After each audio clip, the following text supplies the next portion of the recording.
Welcome to Stocks in Translation, Yahoo Finance's video podcast that cuts through the market mayhem, the noisy numbers, and the hyperbole to give you the information you need to make the right trade for your portfolio. I'm Jared Blikre, your host, and with me is Yahoo Finance senior reporter Brooke DiPalma, who's here to connect the dots and to be that bridge between Wall Street and Main Street. Today, we're going to be talking about crypto, which is having a rough time recently. We also get into Web3, decentralized finance, and what 2026 has in store for the world's newest asset class. Our phrase of the day, Web3. It's still the next big thing, but if you're not into crypto yet, you might be scratching your head. We dig into it. And on today's Market Show and Tell, we break down the ominously named Death Cross and its cousin, the Golden Cross, what moving averages help reveal inside market trends. And this episode is brought to you by the number 40%. That is the share of employers who expect to cut jobs thanks to AI automation. How to navigate the new jobs minefield. And today we are welcoming back Eddie Johnson, CEO of Grow My Bag TV and author of the book, Crypto Foundations for Building Multi-Generational Wealth, as well as a brand new book, GMB3, The Art of Research, Timing, and Deliberate Wealth. He is a serial entrepreneur and a graduate of the Bronx High School, one of the best high schools in the country, and we are grateful to have him back today. Eddie, we got to start with the elephant in the room, crypto, Bitcoin. I mean, Bitcoin itself off about 36% high to low. And this is amid a very favorable regulatory backdrop. So it surprised me. I thought Bitcoin would have been 200,000 by now. What happened to October? October, yeah. You can't blame me for October missing. I do not. But I think that Bitcoin right now is at a point where when you see blood in the streets, even your own, you invest. So I tell people all the time, practice GMB3, do your own research, know your entries and exits, and absolutely invest deliberately. Bitcoin being down at the moment doesn't faze me at all. And some people are kind of like, why doesn't it faze you? And it's because all of the infrastructure for Bitcoin to become a usable, tangible value is already there. You can pay for a lot of people use TradingView, for instance. You can pay for TradingView with Bitcoin. All you need is a couple more, retailers to pick up on that, get a government to accept that as payment for your, taxes and things like that. That would be key. And that's done. So are you saying that despite all this volatility, doesn't really matter, stick with it, reinvest now? Well, I'm not a financial planner, but I tell my kids all the time that absolutely stick with it. If you can have a little bit of extra money going now, there are a couple of places that I'd be thinking about, investing. And one of them would absolutely be crypto. And I'd probably go heavier on crypto than anything else.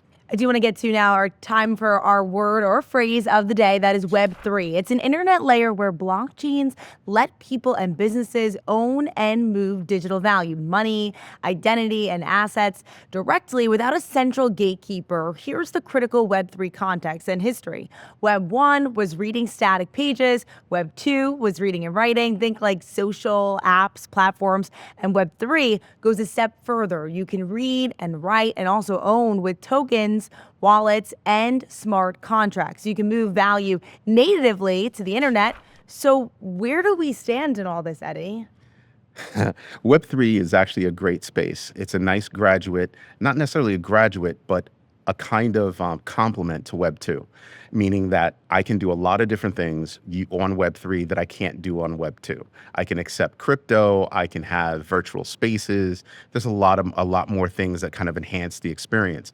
When you think about how that ties into AI and how people are thinking traditional web has changed, Web 3 is going to be one of those places that change along with it.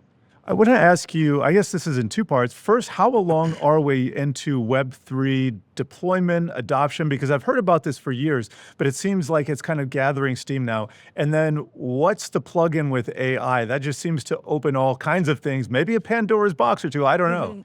I think that you're right. There could be a little bit of a Pandora's box. You have X402, which is going to be the standard for agents to actually perform transactions on your behalf.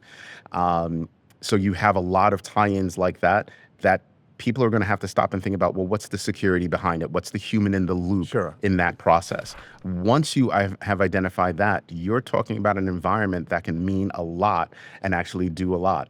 Imagine being in a virtual space and buying things using digital assets. That's going to be great because those things can either be used in that environment or even shipped to your house. The internet is definitely going through a kind of metamorphosis at the moment where you have the old Web 2 merging with Web 3, because Web 3 is not a replacement, it's in addition to.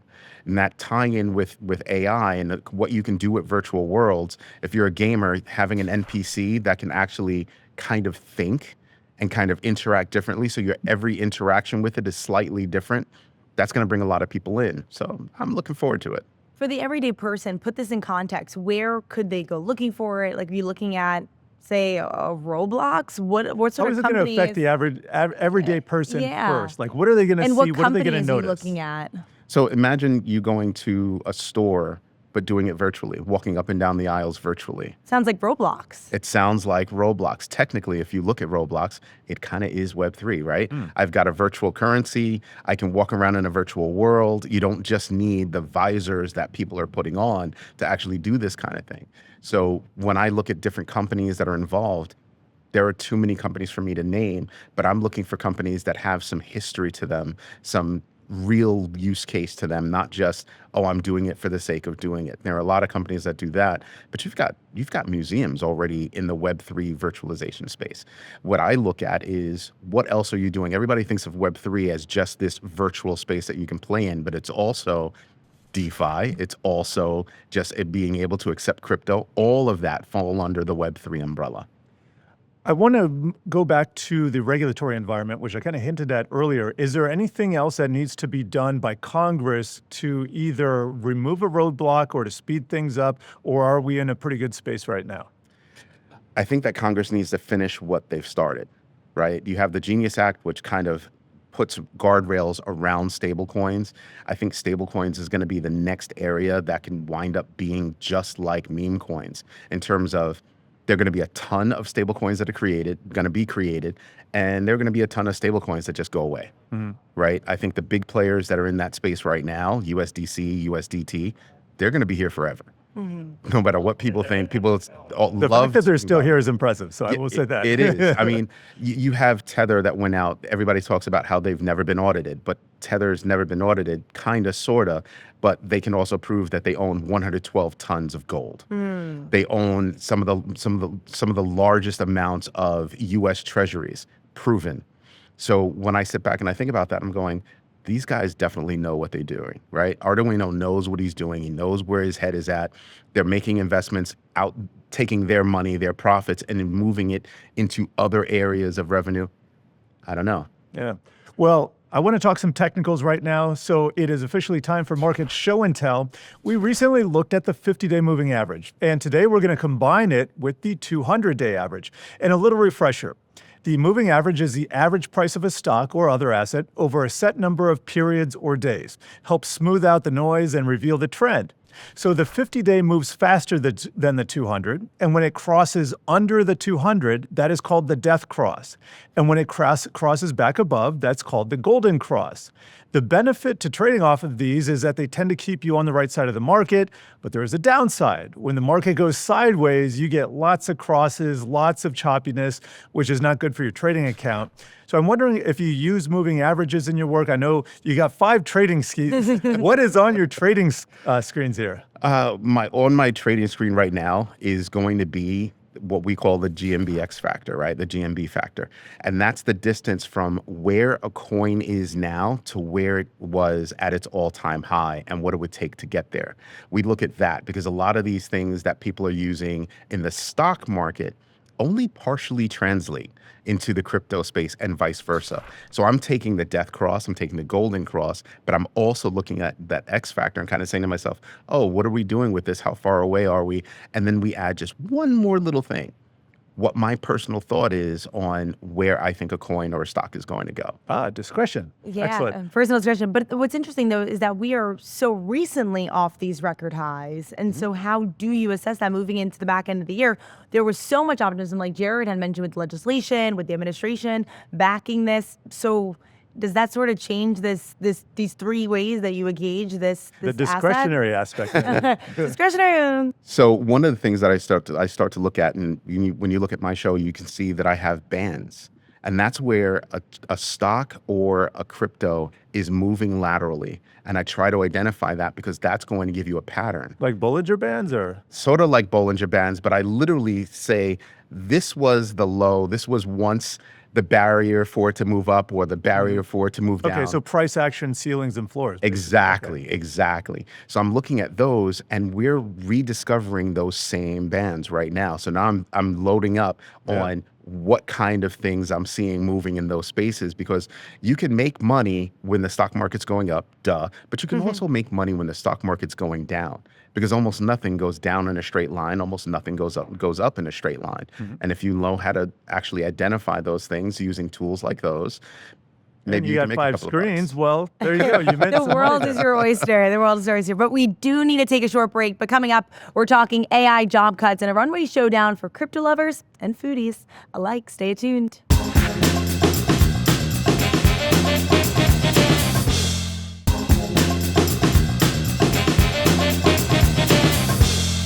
This episode is brought to you by the number 40%. That's the share of employers in the World Economic Forum's 2025 Future Jobs Report who say they'd expect to reduce their workforce where AI can automate tasks. The same report projects that by 2030, 22% of jobs will be disrupted, with 92 million roles displaced and 170 million new ones created. That's a net gain of about 78 million jobs. But a pretty violent reshuffling we've seen a bit in 2025. So how do you expect this to unfold into the new year in 2026? We got that Challenger Gray and Christmas report, I think 150,000 layoffs. And one of the reasons that they said was AI. Everybody's blaming AI. I'll say it like that. Is it not to blame? In some cases, yes. But remember, AI is not necessarily replacing people in jobs. It's replacing tasks. A lot of these companies have two ways to go. And one of the things that I heard from the chairman and CEO of of Goldman Sachs is saying that, listen, yes, jobs are going to be lost. But what we really want to do is take this opportunity to increase capacity.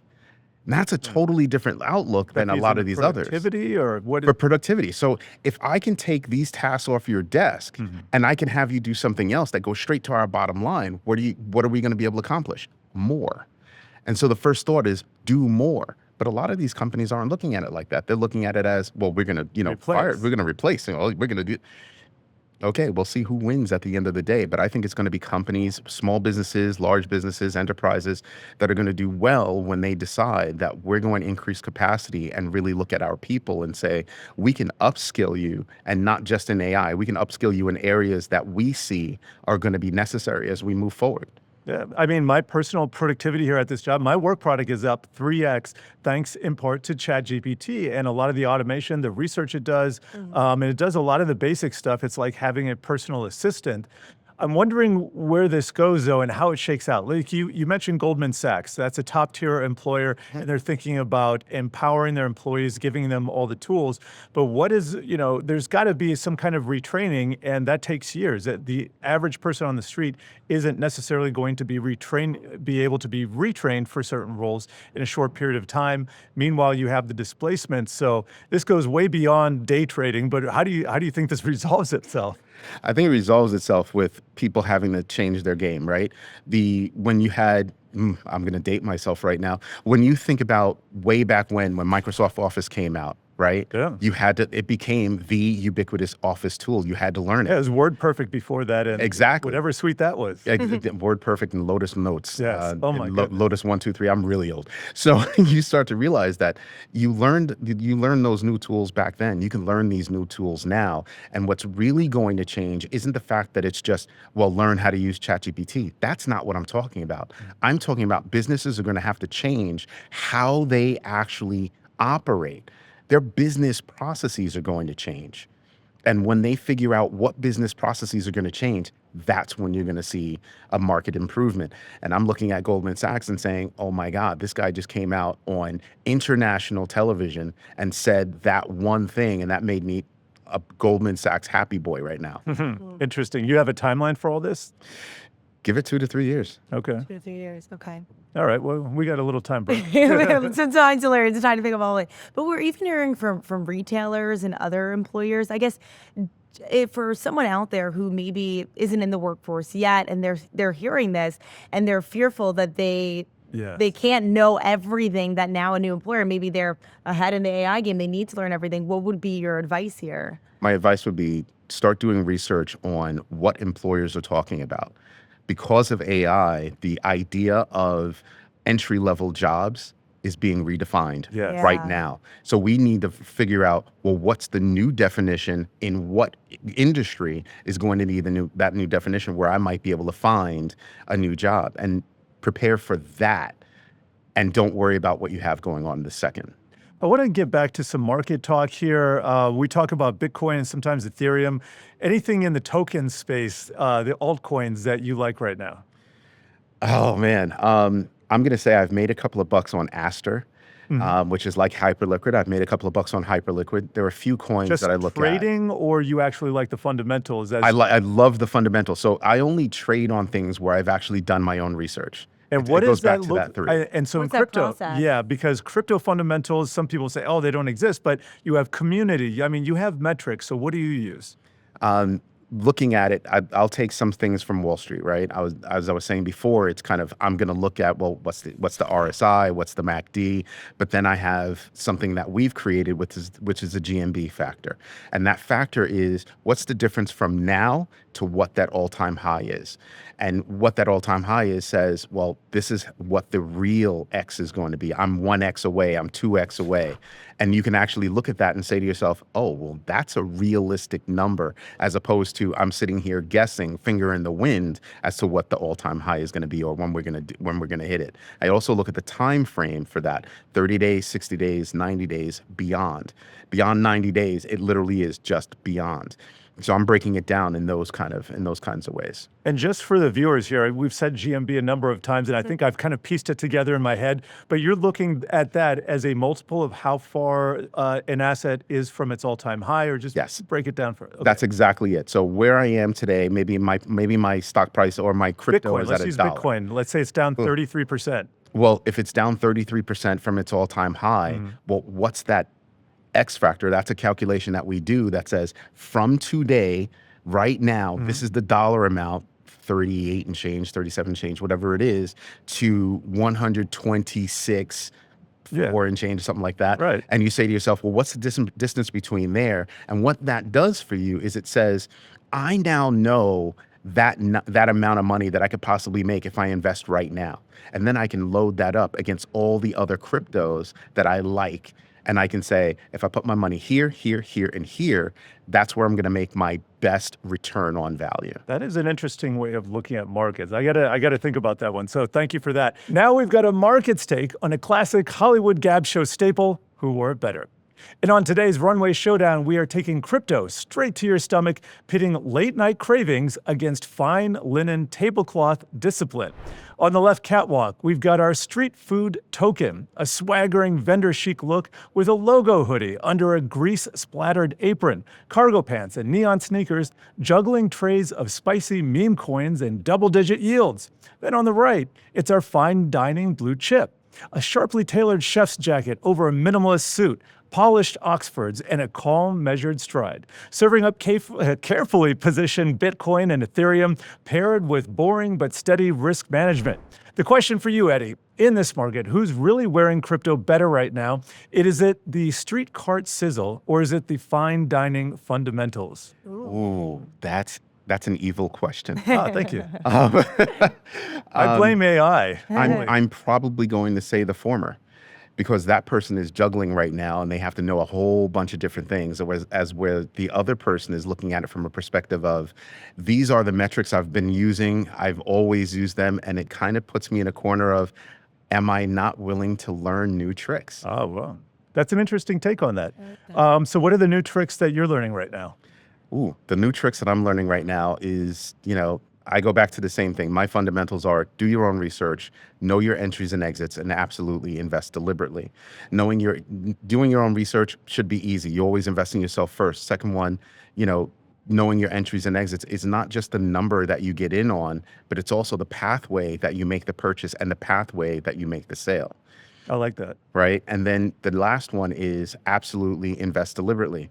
Be absolute in your decision to make a move or not make a move, because investing is not just the idea of putting money in, it's knowing when to put it in, when to leave it alone, and when to pull it out. When you see these sort of valuations that we're at right now, of course, we back down a little bit. What does someone say if maybe they're thinking, I want to get into this market, but I don't even know where to start? The first thing I'm going to look at is use case. Whether I'm looking at a stock or a crypto project, I always want to understand your use case. And I want to understand the longevity that I believe your use case has. So if you're looking at AI, I'm looking at Perplexity and I'm saying to myself, I don't think your use case is going to last that much longer, because everything that they do is being built into all the other tools that actually built out LLMs. So Perplexity is not building out LLMs. So how long is that business model going to last? So it's things like that. I go deep into that kind of thinking. And with so many AI names, it's important to do that. And who's going to trickle down to the bottom, it sounds like. Absolutely. I mean, you want to know who's going to be there and what you're going to be able to rely on. There's also a security aspect to it all, and what you're doing, what information you're willing to share with the world. Because if you're using an online service, that's literally what you're doing. Yeah, there's lots to think about here, Eddie. And congratulations, because I have learned something about technicals today. I got to wrap my head around this GMB idea that you've put forth, and I will happily read your book as well there. Pass it over, Little Eddie. We plug. want to read it. Yes. So yeah, I mean, I think the whole idea about the book was I have a philosophy about how I do investing, and it doesn't matter whether or not you're looking at the stock market, crypto or business in general. It's how to actually approach it from a thought process. Yeah. And so we broke down that thought process. And in this book, it's more like a guide that you can open up and you can say, how would I apply the GMB3 to purchasing a business or purchasing some stocks or selling some crypto? Eddie, we are going to have you back in 2026. Talk about that and also the crypto update, of course. We learned a lot here today, not only in technicals, but also kind of reviewing some of the AI transformations. Got my head thinking in a different way about how it's disrupting the job market and what we really need to do to address the biggest cohort that's affected, which is new entrants into the job market. So we have officially wound things down here at Stocks in Translation, but make sure you check out the other episodes of our video podcast on the Yahoo Finance site and mobile app. We're also on all your favorite podcast platforms, so be sure to leave a comment, and subscribe wherever you get your podcast. See you next time.